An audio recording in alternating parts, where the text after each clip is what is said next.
रब्बिल आलमीन अस्सलातु वस्सलामु अला सय्यिदिल अंबिया वल मुरसलीन अम्मा बअद फअऊज़ु बिल्लाहि मिनश शैतानिर रजीम बिस्मिल्लाहिर रहमानिर रहीम अस्सलातु वस्सलामु अलैका या रसूलल्लाह व अला आलिका व अस्हाबिका या हबीबल्लाह अस्सलातु वस्सलामु अलैका या नबियल्लाह व अला आलिका व अस्हाबिका या नूरल्लाह।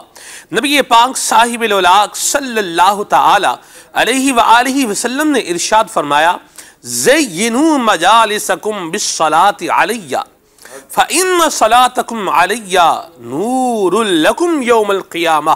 इरशाद फरमाया कि तुम अपनी मजलिसों को मुझ पर दुरूद पाक पढ़कर आरास्ता करो कि बेशक तुम्हारा मुझ पर दुरूद पाक पढ़ना कल बरोज़ क़यामत तुम्हारे लिए नूर होगा।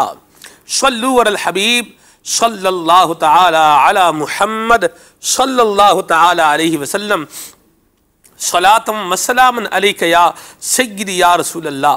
जिनकी ज़ात पर दुरूदो सलाम पढ़ने से इंसान को नूर मिलता हो, उनके अपने नूर का आलम क्या होगा। अल्लाहु अकबर।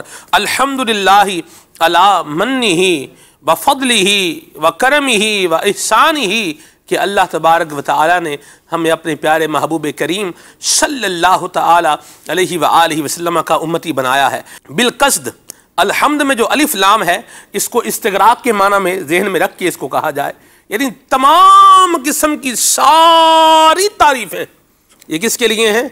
अल्लाह के लिए।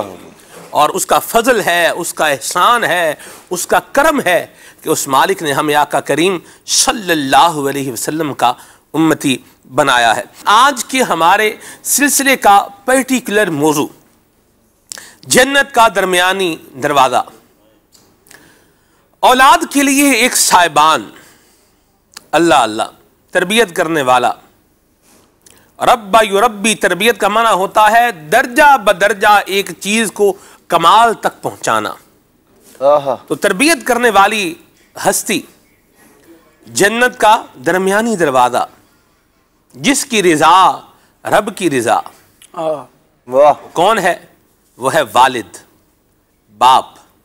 आज इंशाअल्लाह वालिद के हवाले से, बाप के हवाले से, बाप के मकाम के हवाले से, बाप की अहमियत के हवाले से, माँ से औलाद को एक अटैचमेंट होती है और एक इमोशनल अटैचमेंट होती है, बिल्कुल होनी चाहिए। इसका ना तो इनकार किया जा सकता है और ना ही इसको कंडेम किया जा सकता है, इसकी मजम्मत की जा सकती है। बल्कि माँ के हक़ को देखा जाए तो ये यकीनन बाप के हक़ से बहरहाल ज़्यादा ही है। नबी पाक सल्लल्लाहु अलैहि वसल्लम की अहादीस मुबारक में भी इसका बयान मौजूद है। लेकिन बाप को डी वैल्यू है या बाप की कोई वक़्त नहीं है, कोई इज़्ज़त नहीं है, ऐसा नहीं है। बड़े अफसोस के साथ वो बाप जो बात करना सिखाता है, फिर एक दिन आता है कि वो बाप उसी औलाद की बातें सुन रहा होता है कि जिसको इसने बोलना सिखाया था। अल्लाह अकबर। हमारे घरों के अंदर हमारे वालिदैन के साथ हमारा रवैया, हमारा अंदाज क्या है, इस पर गौर की हाजत है। अल्लाह हमारे हाल पे रहमत फरमाए। मैंने निगरान शुरा से पूछा कि आप वालिदैन के हवाले से बड़ी गुफ्तगू फरमाते हैं और बड़ी एक जज्बाती गुफ्तगू करते हैं। तो निगरान शुरा ज़ीदा मजदहू ने इरशाद फरमाया कि मैं ये चाहता हूँ कि औलाद को माँ बाप के साथ इमोशनल एक जज्बाती मोहब्बत है, ये होनी चाहिए। इमोशनल एक ताल्लुक़ होना चाहिए औलाद का और माँ बाप का आपस के अंदर। आइए कलाम सुनते हैं अदनान भाई से।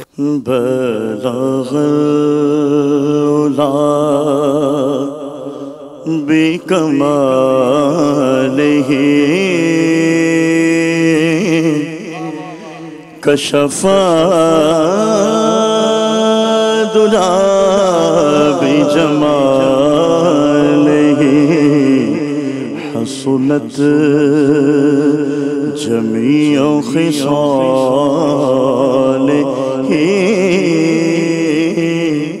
सल्लू अलैहि वालिही।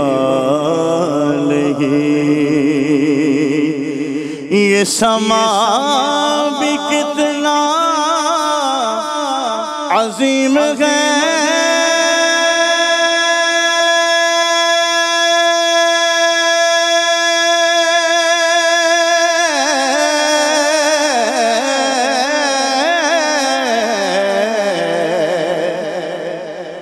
कि यहाँ पे ज़िक्र हबीब है, ये समा भी कितना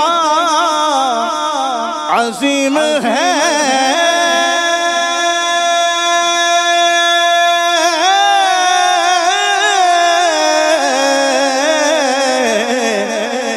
कि यहाँ पे ज़िक्र हबीब है, हम नबी से कितना करीब है, हम नबी से कितना करीब है। ये तो अपना अपना नसीब है। सल्लल्लाहु अलैहि व आलिहि, सल्लल्लाहु अलैहि व आलिहि। सुभान अल्लाह, सुभान अल्लाह। अल्लाह अल्लाह शहे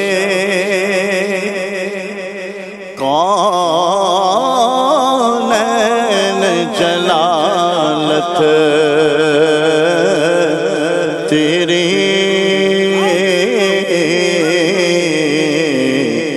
फर्श क्या अर्श पे जारी है, हुकूमत तेरी। फर्श क्या अर्श पे जारी है, हुकूमत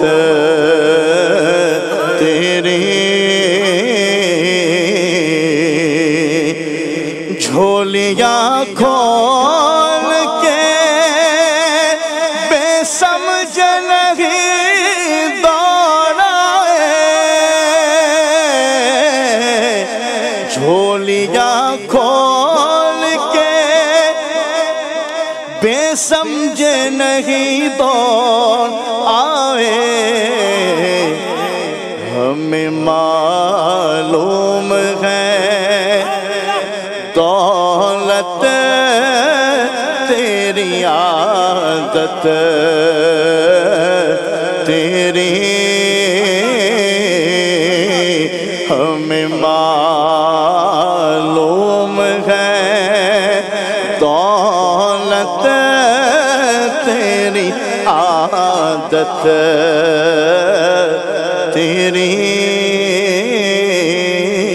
हमने माना के गुनाहों की नहीं हद, लेकिन हमने माना के गुनाहों की नहीं हद, लेकिन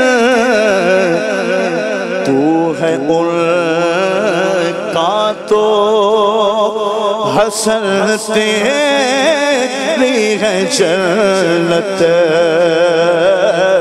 तेरी। तू है उनका तो हसन तेरी है जन्नत तेरी। फर्श क्या अर्श पे जानी है, हुकूमत तेरी।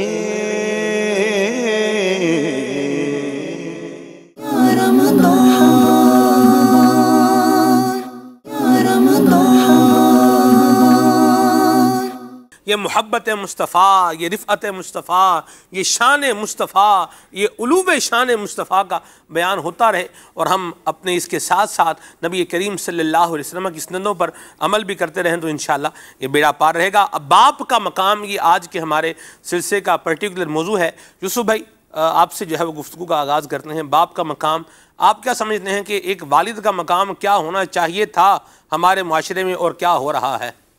बिस्मिल्लाहिर्रहमानिर्रहीम। लफ्ज़ वालिद जी जब लिया जाता है तो एक साया, एक हिफाजत, एक एहसास, एक जज्बात और एक मिली जुली सी यूँ तस्वीर हमें जहन में उभरती है वालिद के हवाले से। सलमान भाई, वालिद, सबसे पहला हर्फ वालिद में है वाव। इस वाव का मतलब लिया है वफादारी। वालिद के अंदर वफादारी कैसी होती है, सुभान अल्लाह। अलिफ से मुराद ली है ईसार और उल्फत। वालिद की शख्सियत के अंदर देखा जाए तो वालिद अपनी ख्वाहिशात को कुर्बान करके अपने बच्चों की ख्वाहिशात को पूरा करता है। सुभान। अच्छा, फिर आगे हर्फ आता है लाम। लाम से मुराद ली है लुत्फ़ो करम। वाह, क्या खूबसूरत जिसे कहा जाए कि वो लुत्फ़ो करम एक वालिद की तरफ से बेटे को मिलता है, बच्चे को मिलता है। मेहरबानी, लुत्फ मतलब मेहरबानी हो गया। मदीना, ठीक है। अच्छा, अगला जो हर्फ है, आखिरी हर्फ दाल जी, और उससे मुराद ली है दस्तगीरी।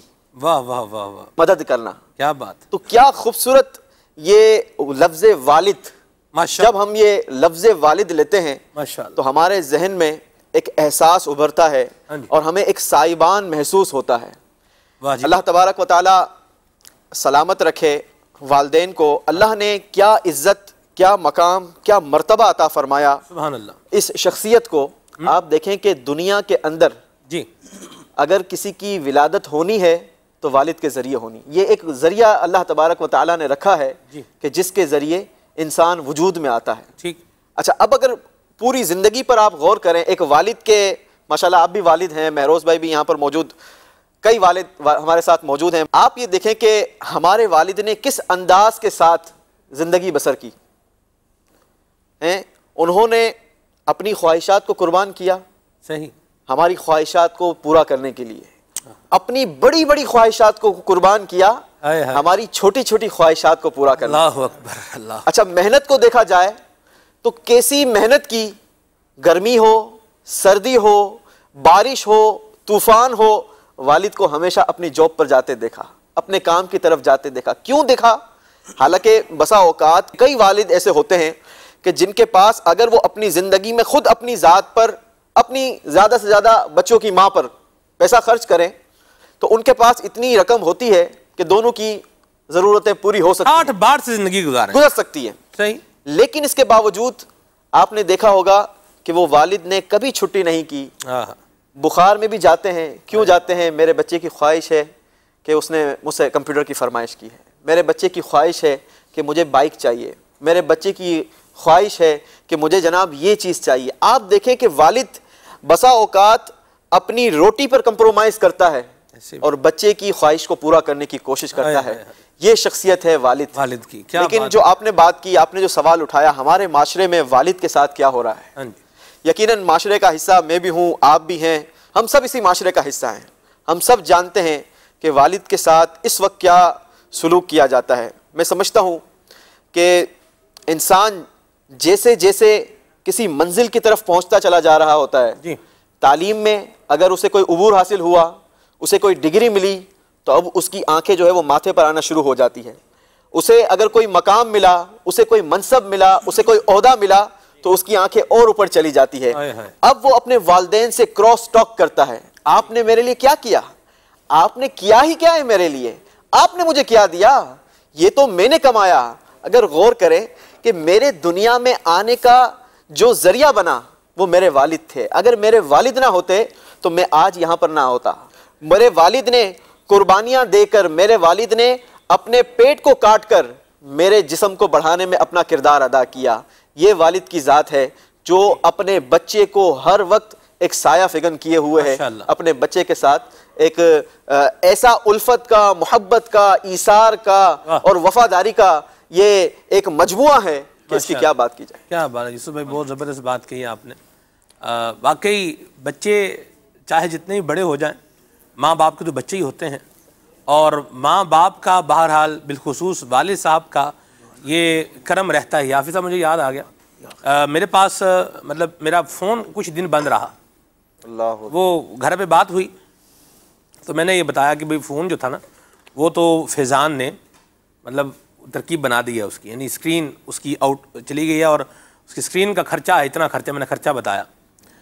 तो मैंने कहा लेते हैं मोबाइल की तरकीब बनाते हैं, ऑन करते हैं। तो मेरे वालिद साहब ने, हाफिज साहब, 20,000 रुपये मेरे अब्बा जी ने मेरे अकाउंट में ट्रांसफ़र किए। कितने साल पुरानी बात ये आप बता रहे हैं? ये कुछ महीने पहले की बात है। मतलब आप कमाओ पुत हैं जी, खुद कमाते हैं, खुद अपना खर्चा है, आपके घर वाले हैं, पूरी फैमिली है, इसके बावजूद वालिद ने ये आपको नहीं कहा हाँ जी कि जनाब आप खुद कमाते हो, जाकर वो नया मोबाइल ले लो या उसकी स्क्रीन चेंज करवा दो, बल्कि क्या किया आपके वालिद ने? पैसे भेज दिए मुझे। अल्लाह अकबर, मुझे पैसे भेज दिए और ये मैंने, शख्सियत है वालिद जी अल्हम्दुलिल्लाह, और मैंने ना जी उनका शुक्रिया भी अदा किया है और मेरी नीयत है कि मैं वो पैसे उन्हें वापस भी करूँगा इंशाअल्लाह। तो वालिदैन वालिदैन ही होते हैं, तो अपने माँ बाप का औलाद को मुतशक्किर और शुक्रगुजार ही होना चाहिए। माँ बाप का रिश्ता वो रिश्ता है जो तोड़े से भी नहीं टूट सकता, जो ख़त्म नहीं हो सकता। बिल्कुल हाफिज़ साहब, बिल्कुल ऐसे ही है।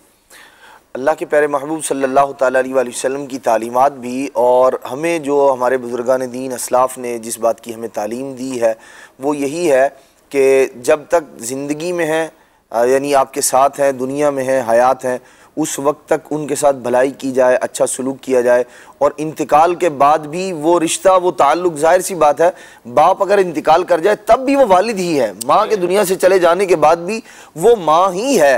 और जैसे आपके हुस्न सलूक के हक़दार वालिदैन अपनी ज़िंदगी में थे, इंतकाल के बाद उससे कहीं बढ़कर वो हक़दार हैं इस बात के कि अब वो एक ऐसे जहान में है जहां वो खुद से अमाल नहीं कर सकते, हम नेकियां करके उन्हें इसाले सवाब करें।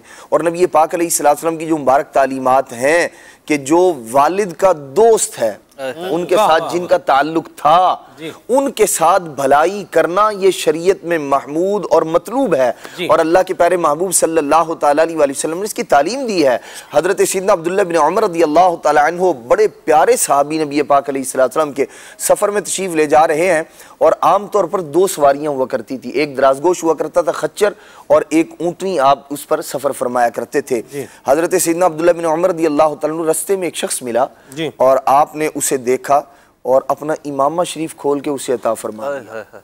इमामा शरीफ भी दिया, एक सवारी पर खुद सवार हो गए, और वो जो साथ एक स्पेयर हुआ करती थी, जो फालतू हुआ करती थी, ज़रूरत मतलब आप बदलते रहा करते थे अपने सुकून के लिए, बाज़ वक़्त खच्चर पर सवारी किया करते थे, बाज़ वक़्त ऊँट पर, तो आपने वो जो अपने सवारी का खच्चर था वो भी उसे दे दिया। जो साथ लोग थे उन्होंने बड़े हैरान हुए, उन्होंने कहा कि हुजूर इतना एहतमाम, ये देहाती आदमी था, एक सादा सा आदमी था, आप इसको कोई सी थोड़ी सी रकम दे देते, कोई चीज़ कर देते तो इतना ही काफ़ी था इसके लिए, आपने इतना कुछ दे दिया, अपना इमामा शरीफ भी दे दिया, सवारी का जानवर भी उसे दे दिया। तो आपने इरशाद फरमाया, नबी पाक सल्लल्लाहु ताला अलैहि वसल्लम की तालीम यह है कि जो तुम्हारे वालिद का दोस्त है आप उसके साथ हुस्न सुलूक करें, अच्छा सुलूक करें। इरशाद फरमाया कि मेरे वालिद हज़रत सैयदना उमर फारूक रज़ियल्लाहु ताला अन्हु इसके वालिद के दोस्त थे, इसलिए मैंने हुस्न सुलूक करते हुए अपना इमामा भी इसे दे दिया है और अपनी सवारी का जानवर भी इसे दे दिया। अल्लाह अल्लाह अल्लाह। और फिर आपने साथ एक नवीद और बशारत भी इरशाद फरमाई कि जो इस तरह के ताल्लुकात को निभाता है वालिदैन के लिए ये भी राहत का, उन्हें सुकून पहुंचाने का एक तरीका और एक जरिया है। तो अल्लाह तबारक तआला ऐसे बंदे को बरकत अता फरमाता है। इस्लाम की तालीमात इतनी प्यारी हैं, यानी बाप और बेटे का रिश्ता जो है ना वो ऐसा नहीं है कि जब तक जिस्म में जान है ये रिश्ता कायम व दायम है। भलाई का ये सिलसिला उस वक्त तक नहीं रहता कि जब तक दोनों में जान है। अगर दोनों में से कोई एक दुनिया से चला जाए तब भी वो रिश्ता उसी तरह कायम व दायम है। उनके साथ राहत का सामान करना, उनके लिए नेकी करना, उनके सुकून कल्बी का सामान करना, ये इसाले सवाब करना, ये औलाद के लिए उसी तरह औलाद के लिए लाजिम है जैसे दुनिया के अंदर लाजिम और ज़रूरी हुआ करता था। और ये नबी पाक अलैहिस्सलाम की तालीमात में से है।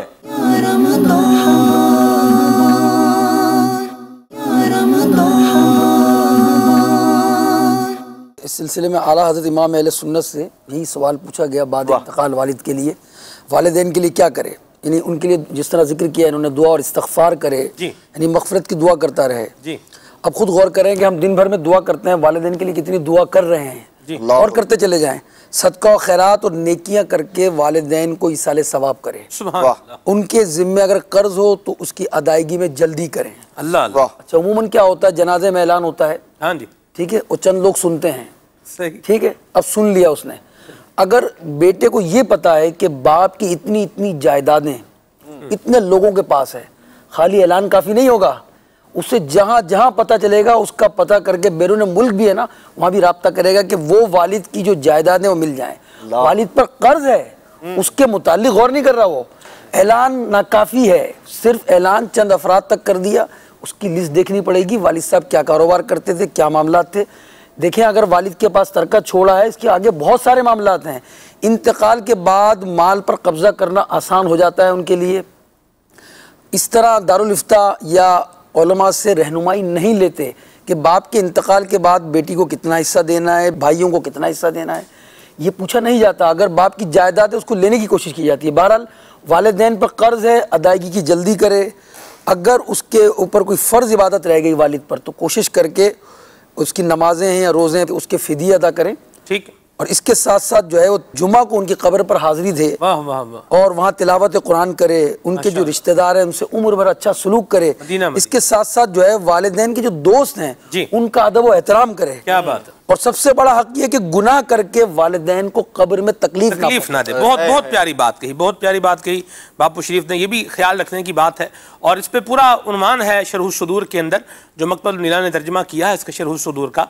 उसमें एक पूरा बाब है कि मैयत को जो वालिद है इसको और आका करीम अलैहिस्सलाम की बारगाह में भी जो है वो उम्मतियों के आमाल जो है वो पेश होते हैं। बहरहाल हमारे फोत शुरगान तक भी हमारे आमाल पहुँचते हैं, वालिद हैं, वालदा हैं, तो हमें अच्छे अमाल करने चाहिए और बुरे अमाल, बुरे काम करके उनको तकलीफ नहीं देनी चाहिए। महरोज भाई, आप क्या समझते हैं कि वालिद आखिर बेचारा क्यों डी वैल्यू हो जाता है? बाप कहीं वालिद की इज्जत नहीं है ना, तो फिर वहाँ पे वालदा की भी इज्जत नहीं होगी। ठीक, उमूमी तौर पे आप देखेंगे जो शिकायत है ना, अगर है ये शिकायत हकीकतन कि वालदा की इज्जत हो रही है, वालिद की इज्जत नहीं हो रही है, वालदा को मकाम दिया जा रहा है, स्टेटस दिया जा रहा है और वालिद को नहीं दिया जा रहा, तो यूसुफ सलीम भाई इसमें एक बहुत बड़ा प्रॉब्लम ये होता है कि वो फिर वालदा को भी नहीं देख रहे। प्रॉब्लम ये आती है कि जब वो शरीयत और दीन इस्लाम की हकीकी तालीमात से दूर होता है, उसके जहन में फिर ना वालदा की इज्जत होती है ना वालिद की इज्जत होगी। अगर किसी शख्स की तरबियत इस एतबार से हो रही है या हुई भी है और उसे कुरान और सुन्नत की तालीमात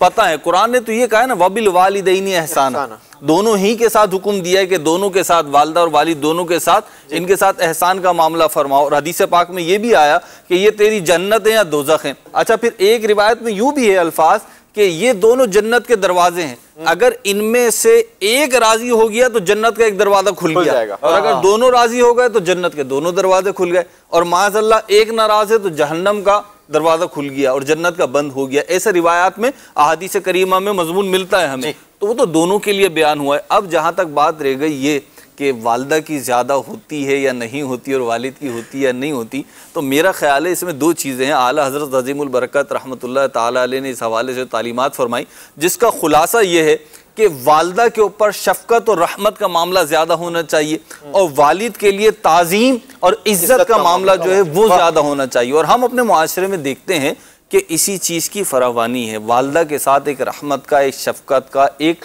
कुछ ज़्यादा ही अपनाइयत का सलूक होता है, और वो होना भी चाहिए, एक नेचुरल है। और वालिद के साथ ऐसा नहीं होता तो उसकी एक वजह वो पर्दा है जो अज़मत की वजह से या उसकी ताज़ीम की वजह से हाइल होता है, और इंसान अपने वालिद के साथ वो गुफ्तगू, वो बात, वो अंदाज इख्तियार नहीं कर पाता जो वालदा के साथ रखा जाता है। अलबत्ता अगर कहीं वाक़यतन ऐसा ही है कि वालदा की इज़्ज़त की जा रही है और वालिद की इज़्ज़त नहीं की जा रही, तो इस पर गौर कर लिया जाए कि हम वालदा की इज़्ज़त क्यों कर रहे हैं और वालिद की इज़्ज़त क्यों नहीं कर रहे हैं। इसमें महरोज़ भाई मैं ये समझता हूँ कि वालदा का एक बहुत बड़ा रोल होता है वालिद को इज़्ज़त दिलाने में। जी, अगर माँ ही बच्चे के सामने वो रोना धोना शुरू करेगी कि तेरे बाप ने यूं किया, तेरे बाप ने यूं किया, देखा कैसे टोन किया, ये देखा, ये किया, ये माजरा किया, तो अब ये क्या पीछे से एक किस्म से बेटे का जहन बनता चला जाएगा, औलाद का जहन बनता चला जाएगा वालिद के खिलाफ। तो सबसे बड़ा मैं समझता हूँ कि इसमें किरदार जो है वो औरत का होता है, अपने शोहर की इज्जत करवाने के लिए और बच्चों के लिए बाप की इज्जत करवाने में।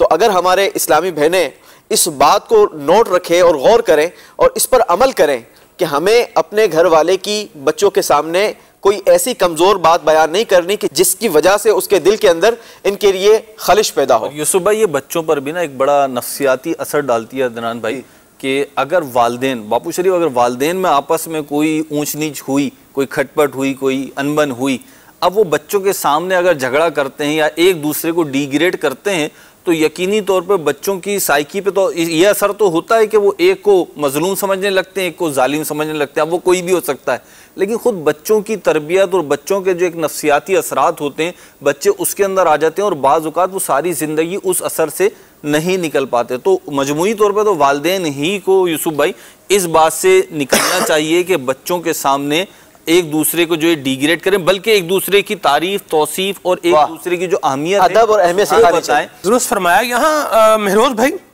बाज़ औक़ात माँ बाप भी एक दूसरे के खिलाफ कर रहे होते हैं। बाप माँ के खिलाफ कर रहा है और माँ बाप के खिलाफ कर रही है। अच्छा, इसमें खुश नहीं होना चाहिए। इसमें देखें, अगर वालदा की ज्यादा इज्जत हो रही है और बाप की नहीं हो रही है, तो इसमें वालदा को ज्यादा खुश नहीं होना चाहिए, क्योंकि जिस बेटे को आज इस बात पे जरी कर रहे हो कि वो वालिद के साथ जबान दराजी करे, उनके साथ ओल फोल बके, तो आज उसकी जुर्रत ये हो रही है कि अपने बाप के सामने वो इस तरीके से कलाम कर रहा है, तो कल को ये माँ के सामने भी आएगा और माँ से भी ये अंदाज इख्तियार करेगा।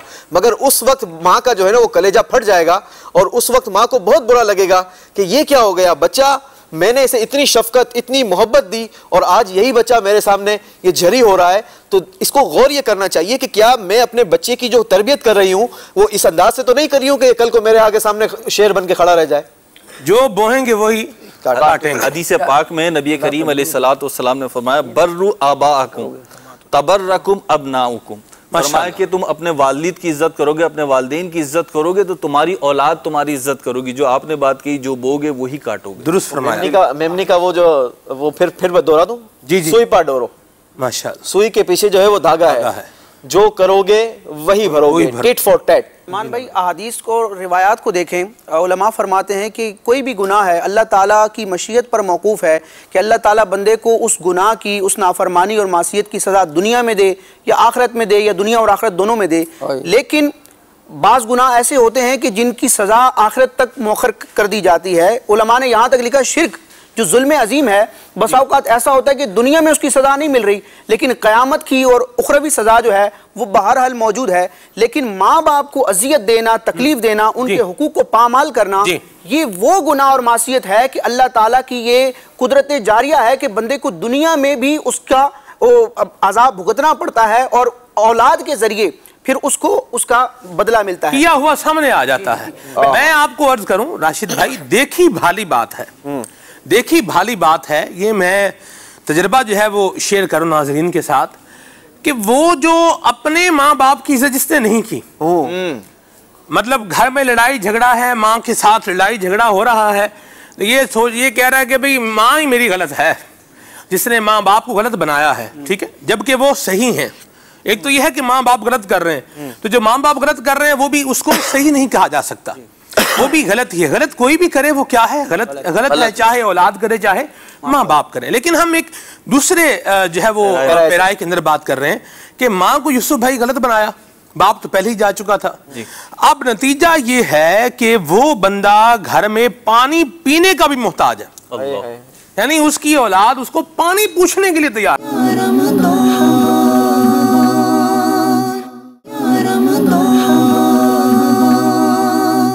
ये एक घर का मसला नहीं है, ये मैं समझता हूँ माशरे में हर खानदान और हर महल्ले में कोई एक आध घर ऐसा दस्तयाब हो जाएगा जिसको देखकर इबरत हासिल करनी चाहिए। लेकिन क्या करें इंसानी मिजाज का कि ये इतनी आसानी से इबरत हासिल नहीं करता, और इसको शौक ये है कि जी मैं तजर्बा करके देखूं, हर चीज़ में मैं तजर्बा करके देखूं, शायद ऐसा ना हो, तो फिर वो भुगतते हैं और वो नुकसानात उठाते हैं। सिर्फ वालिदैन के साथ नहीं सलमान भाई, यहाँ पे थोड़ा सा मैं इसे बड़े स्क्रीन पे दिखाना चाहूँगा कि सिर्फ वालिदैन का मामला नहीं है इसमें कि आपने वालिदैन के साथ बुरा सलूक करा तो फिर आपकी औलाद आपके साथ बल्कि इसको एक और कॉन्सेप्ट के ज़रिए देखें आप, तो जो शोहर अपनी बीवी को जुल्म सितम का शिकार करके रखते हैं सारी ज़िंदगी, फिर जब औलाद जवान होती है और वो 10 तो बेकस होते हैं, फिर औलाद उनकी नहीं सुनती। इसी तरीके से भाई होता है, एक बड़ा भाई है, उसने जुल्म कर लिया जी, बाप की जायदाद को दबा लिया, माशरे में देख रहे हैं, कब्जा कर लिया, सारी चीजों पे, कारोबार पे कब्जा कर लिया,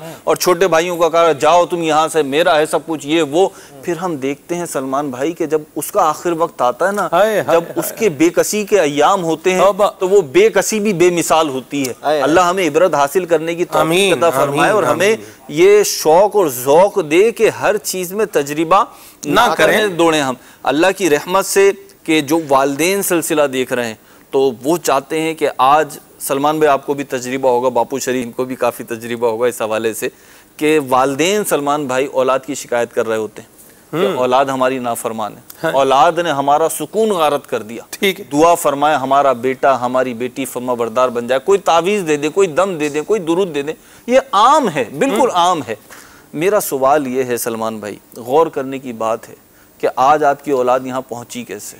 आज आप कह रहे हैं, शिकायत कर रहे हैं, आप सुधारना चाहते हैं, हकीकतन आप चाहते हैं कि आपकी औलाद दिल का सुकून बन जाए, आंखों की ठंडक बन जाए, करार बन जाए आपकी ज़िंदगी का। उनका हाथ पकड़ के आपको आपकी करीबी मस्जिद जाना पड़ेगा, वहां जो इस्लाम भाई फैज़ान सुन्नत का दर्स देते हैं, उसके हाथ में ले जाके अपने बेटे का हाथ दे दें कि ये मेरा बेटा है, इसको संभाल के रखें, आज से मैं दोस्ती करवा रहा हूँ। एक तो है ना औलाद खुद दोस्तियां करती है, एक बाप दोस्ती कराए कि ये यूसुफ भाई से दोस्ती करो, तुम ये सलमान भाई से दोस्ती करो, ये अदनान भाई राशिद भाई से दोस्ती करो। जब ऐसे दोस्त बनेंगे ना सलमान भाई, अभी तक हमारी जो गुफ्तगू चल रही है माशरे में क्या हो रहा है, एक नेगेटिव जो चीज़ मौजूद है हकीकतन माशरे में, हम उसको बयान कर रहे हैं। यकीनन और भी जगह हो सकती है तब्दीली की, लेकिन जो हमारे सामने है सरे दस्त है, तो हम उसको अर्ज कर रहे हैं। लेकिन अज़हरु मिन शम्स है और अब यनु मिनल यूसुफ भाई, यानी रोजे रोशन की तरह वाज़ेह ज़ाहिर व बाहिर। सलमान भाई, तो मैंने देखा जो मेरे दोस्त थे, जो मेरे साथ ही माहौल में आ रहे थे, मदरसतुल मदीना में हिफ्ज़ कुरान कर रहे थे, दरस निज़ामी कर रहे थे, हिफ्ज़ कर रहे थे वो, तो मैंने देखा कि उन्होंने एक बुजुर्ग से मुलाकात करी, उनको मैं जानता था, वो उसके वालिद थे, ठीक। सलमान भाई वो गले मिले, गले मिलने के बाद उन्होंने पूछा अब्बू आप खैरियत से हैं, और फिर हाथ जो मिलाया हुआ था, पकड़ा हुआ था, वो छोड़ा कैसे? हाथ चूमने के बाद छोड़ा। सलमान भाई ये सादा सी बात है, ये अमूमन घरों में ये अंदाज नहीं होता। ये अंदाज शेख तरीक़त अमीर अहले सुन्नत ने दिया।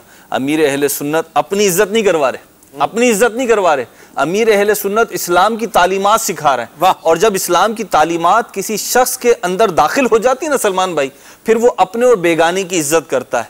जब इस्लाम की तालीमात ये हैं, कितनी खूबसूरत तालीमात है, इम्तियाज इस्लाम है माशाअल्लाह। फरमाया कि जो शख्स इस्लाम की हालत में बुजुर्गों उसकी इज्जत करो, अल्लाह के जलाल की वजह से, अल्लाह की ताजीम की वजह से उस बुजुर्ग की ताजीम करो जो दीन इस्लाम में जिसकी दाढ़ी सफेद हो माशाअल्लाह। तो ये दीन इस्लाम की तालीमात है जो ये सिखा रहा है, वो वालिदैन का कितना अदब सिखाएगा। जो लोग काश्तकार हैं या जो फसल बोने का जिनको तजर्बा है, तो जैसे ही खुदरो पौधे और ये जड़ी बूटियां पैदा होती हैं जिसने फसल को नुकसान पहुंचाना होता है, तो अक्लमंद जो लोग होते हैं वो उन्हें उसी वक्त ख़त्म कर देते हैं।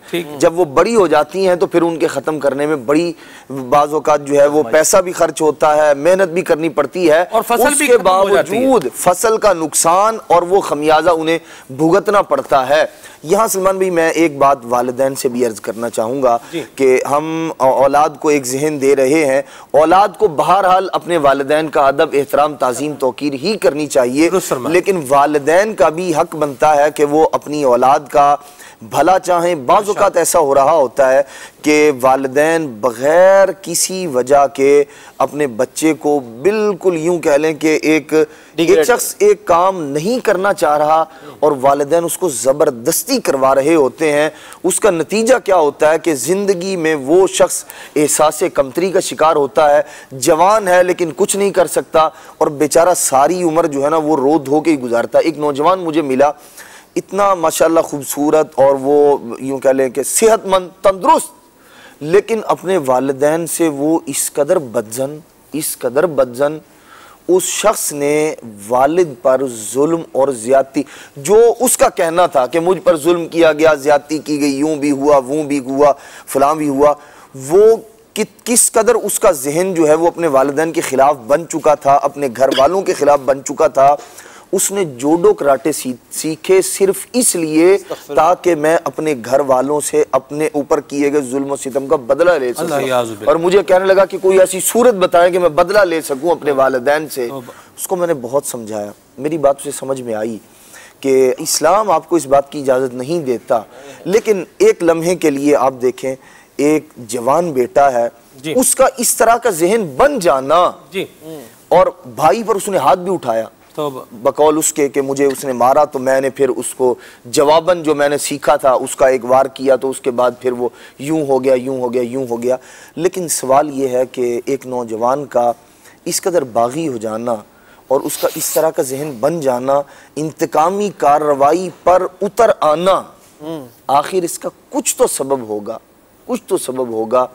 वालिदैन को चाहिए कि अपनी औलाद के साथ जब वो बड़े हो जाए ना, तो फिर प्यार मोहब्बत वाला मामला, मदीना मदीना दुरुस्त इब्तिदा में भी, और अब देखें आपकी औलाद है वो जी। जितना आप उसके खैर खा है, जो आप उसके साथ भलाई कर सकते हैं और कोई नहीं कर सकता। दुरुस्त फरमाया, औलाद का ख्याल करना चाहिए और औलाद को भी माँ बाप का ख्याल करना चाहिए। यूसुफ भाई आप कुछ कह रहे थे, बात मुकम्मल करें। मैं ये अर्ज करना चाह रहा था कि जिस तरह माशाल्लाह महरोज भाई ने तवज्जो दिलाई, इसमें सबसे बड़ा किरदार वालिद साहब को खुद अदा करना होगा। अगर मैं चाहता हूँ कि मेरा बच्चा ये नमाजी बन जाए, इज्तिमात में आने जाने वाला हो जाए, तो जब बच्चा मुझे आता जाता देखेगा, वालिद साहब को देखेगा, तो फिर उस वालिद साहब के नक्शे कदम पर चलने की कोशिश करेगा।